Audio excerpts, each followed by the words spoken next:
Ladies and gentlemen, please welcome Eric Roston of Bloomberg, Suzanne Singer of Native Renewables, Inc., and Alex Honnold of the Honnold Foundation.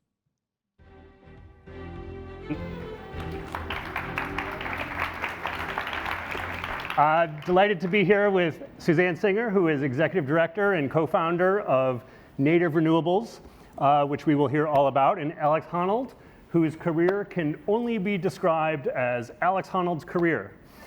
We will hear about that a little bit too. I want to start out by sort of defining our what we want to talk about here. It's Climate Week. Climate is a global issue. There's a lot of big ideas to talk about, but I want to focus this down on something like Saul Griffith, who's an inventor and entrepreneur, teaches at NYU, said at one point, which is climate change is simply stated. We need to replace 1 billion machines in 30 years. And what's interesting about that is it highlights the agency that people need to take old things away and put in new things. And that's exactly what you're doing at Native Renewables.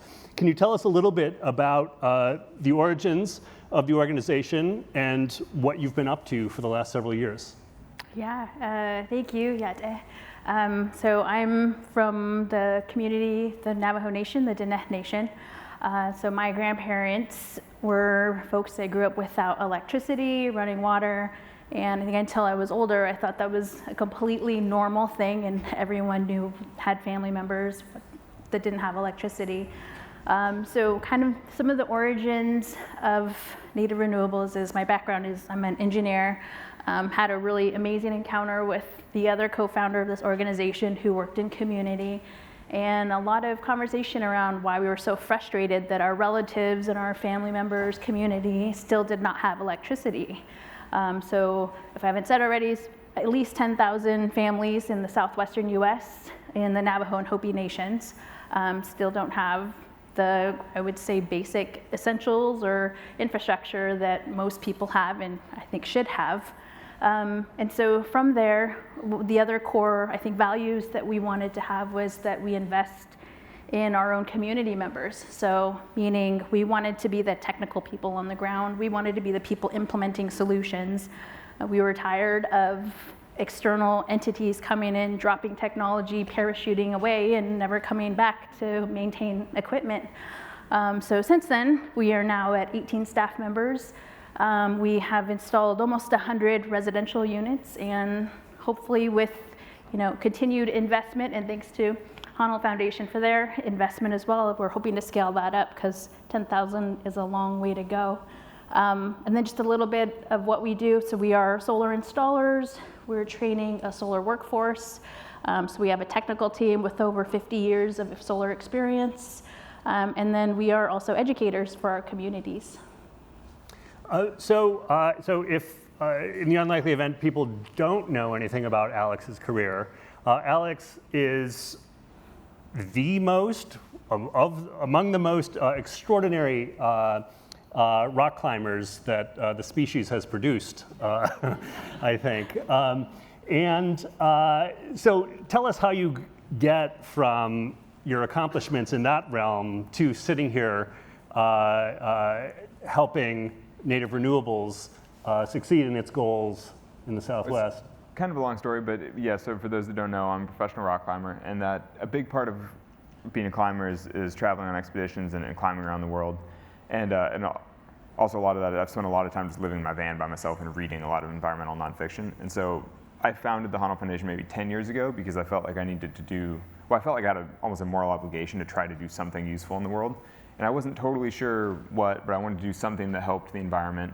And I kind of realized that there was no point in helping the environment if it didn't also help human communities living alongside the environment. Because basically humans don't care if their basic needs aren't met. And so I felt like any kind of environmental solution had to help communities. And so over the years, the Honnold Foundation has gravitated towards solar projects around the world.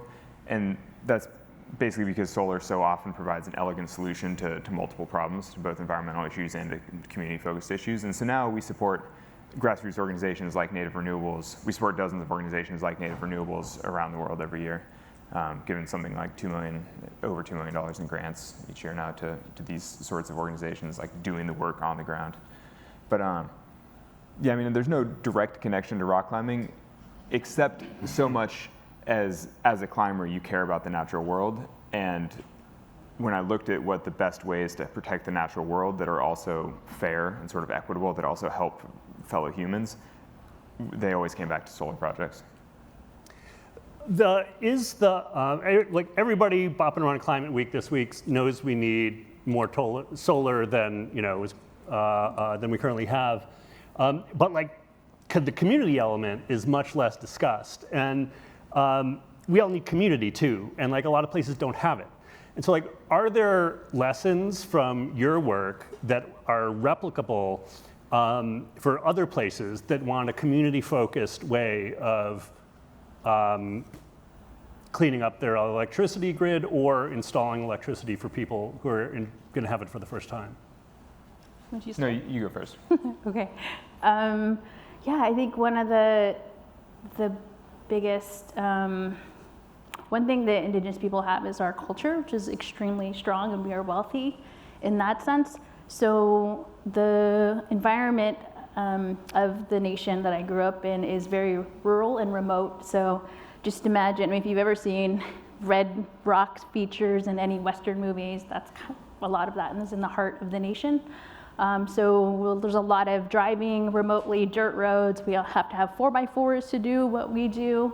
Some of the driving, like we've driven 25 miles per hour for an hour as a part of a 6-hour trip to get to some of the communities we support. But I think it's really neat to go see. So one of the families we saw at the end of that trip, she's a basket weaver. And so her ability to continue to do that work at night just by having lights is really incredible.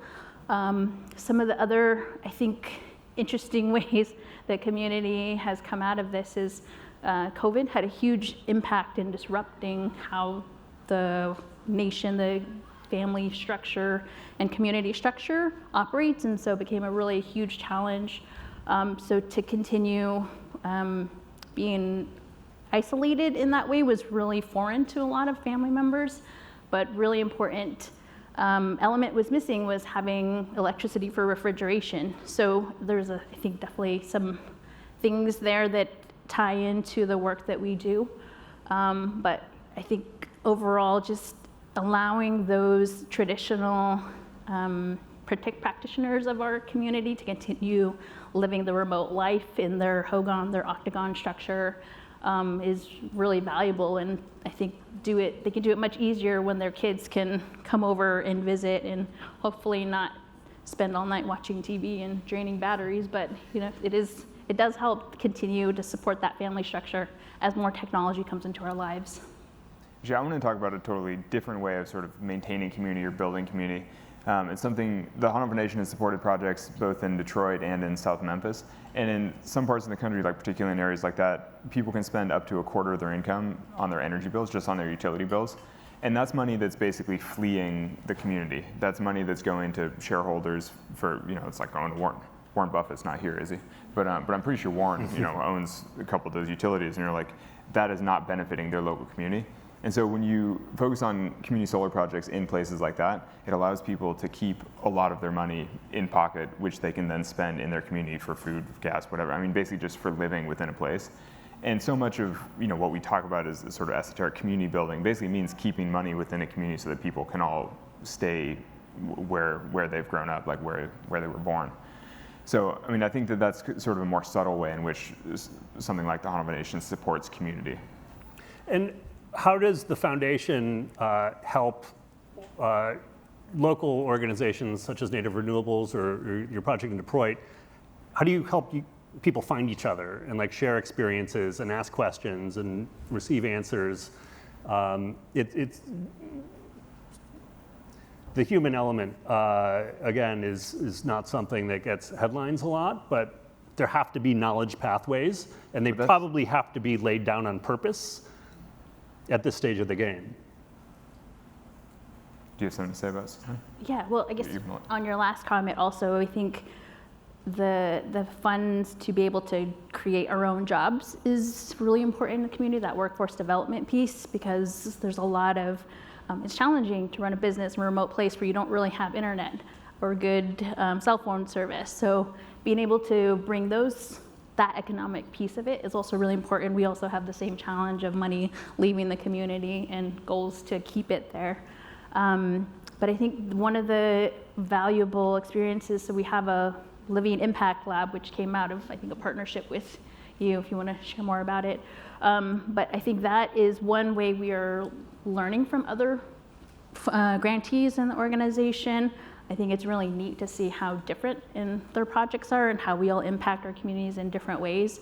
So I think just getting to know other grantees and I'll say trusted partners, I think you brought up before, which is always really, really neat to hear, is incredible. And you can have honest conversations and dialogue. I mean, and on a sort of tangentially related to your question, but I would say that the Honnold Foundation always has an open call for grant applications. So we fund other people's good ideas, basically. So it's not like we're coming up with a good solution for other people's problems. Like, we wait to see what people think is best for their own communities. And so in the case of native renewables, there's solar on dispersed units around. But in other cases, that could be solar-powered boats in the Ecuadorian Amazon, let's say, as a way to prevent road building. And so basically, all around the world, there are different sorts of problems and different sorts of solutions. I mean, that's kind of the essence of community-focused solar projects, is each community has their own needs and their own specific desires, like their own ways to meet those needs. And so we fund their work. I mean, basically, you just wait to hear the best ideas, you vet them the best you can, and then you help them implement their projects. And can I just say, it's super valuable to have that, as opposed to, I think a lot of folks will give you money with stipulations, or they want you to go in a certain direction. So I think I love the path that they're taking to really just invest in, show that we know what we're doing and they trust us. So is there a way to scale climate philanthropy in the same way we're trying to scale local solar purchasing? Yeah, I mean, there's certainly, so the Honnold Foundation has something like a $60 million pipeline of projects that have basically grant applications that we've received. They're good projects that we have vetted. They're workable projects. They're good ideas, but they just aren't the very, very best ideas we got. And we're able to fund $2 to $3 million worth of that, but there's a $60 million pipeline out there. And so, going to conferences and things like this and being at Climate Week, you hear so much about the equitable transition and grassroots and et cetera. And I'm kind of like, the projects are there. The people need the money. The only thing that's missing is the actual funding.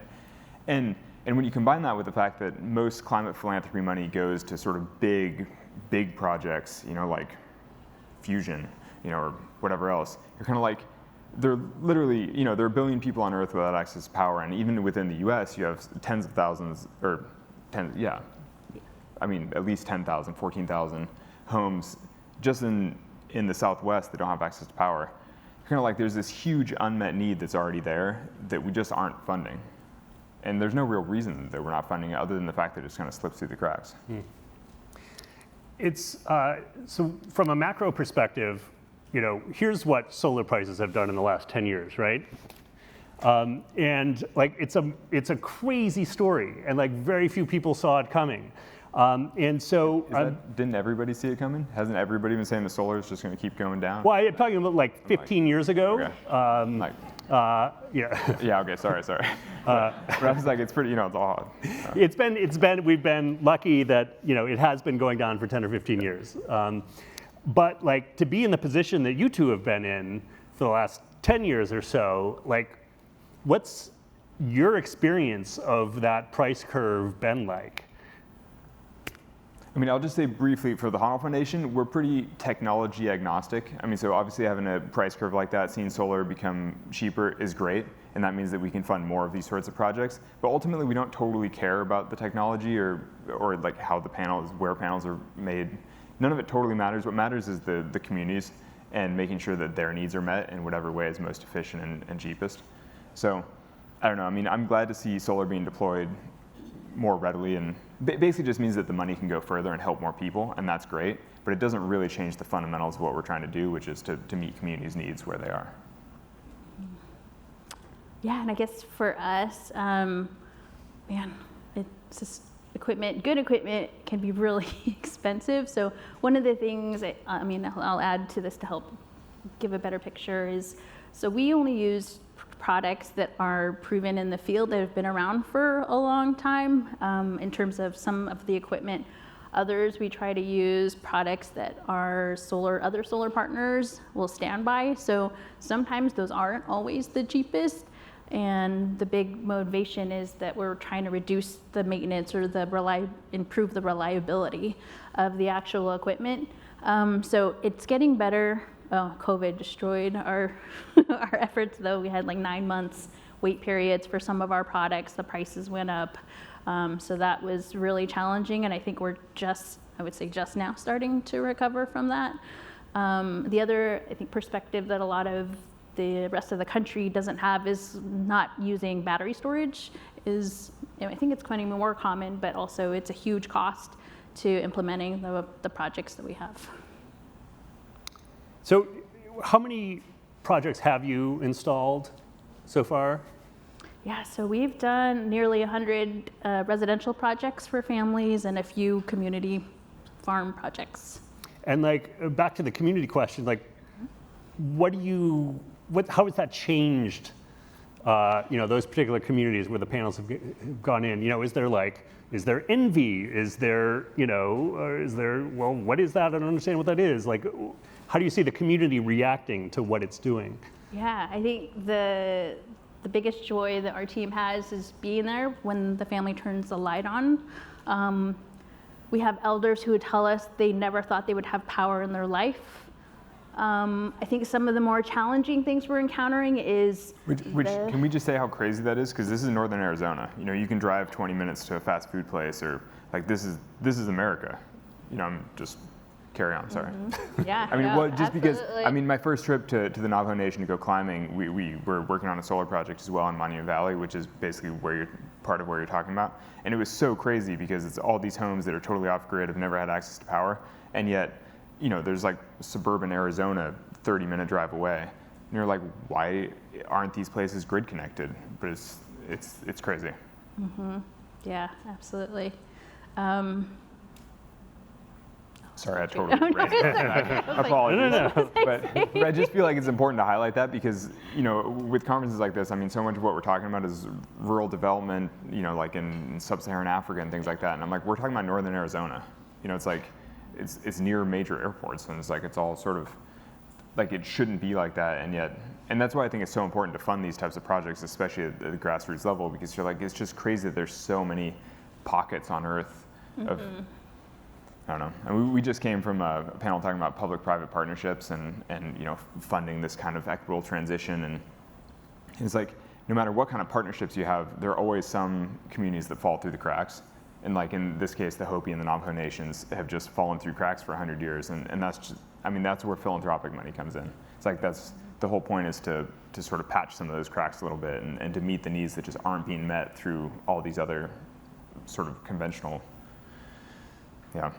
Yeah, absolutely. And then sorry, I'm getting all fired up. I'm just ranting. But even to stay on this, there's people, even in the solar world, there are people who want to fund the sexy projects of solar, which a lot of times is utility scale farms and. Yeah, exactly. Which is great. It's great to see that, and yet that's just not helping the billion people on Earth that currently don't have access to power. It's good to see the whole grid go green, and everything is slowly transitioning to renewables. That's amazing, and yet there's still so many people who aren't being served by that, and I think it's important that we meet their needs as well. Yeah, it is crazy. Sometimes if you go out to the reservation, you'll see power lines above homes, but the homes are not connected. It's really surreal. Well, we have a minute or so left. Help us deal with something everybody deals with. How do you reconcile the global climate narrative? Arizona, as I understand it, this summer has been hot. As it is every summer, particularly so. How do you reconcile what you see and what you hear about climate, capital C, with the work you're accomplishing on the micro scale? How do you balance whatever the emotions are? I think in terms of crazy extreme weather events, or thinking about it in terms of self-reliance, so that the communities, if they're islanded from whatever their roads are or other places, they still have that power that they can own and manage themselves and be responsible for, and they're not outages or blackouts? I was just thinking, I mean, the communities that we're supporting are the ones that are most affected by climate change. And so I think there's just an element of fairness to it. We're like, these are the communities that are most impacted by what's going on in the world. It's only fair that we try to basically implement whatever projects they need to make their lives better in whatever way to help them either have access to power for the first time or use clean power to do something helpful in their community, like refrigeration or transportation or whatever else. But anyway, yeah, that's the equitable transition right there. It's making sure that everybody is served by it. Well, thank you so much. Thanks everyone for your attention. And thank you for the work you're doing. Thank you. Thank you guys.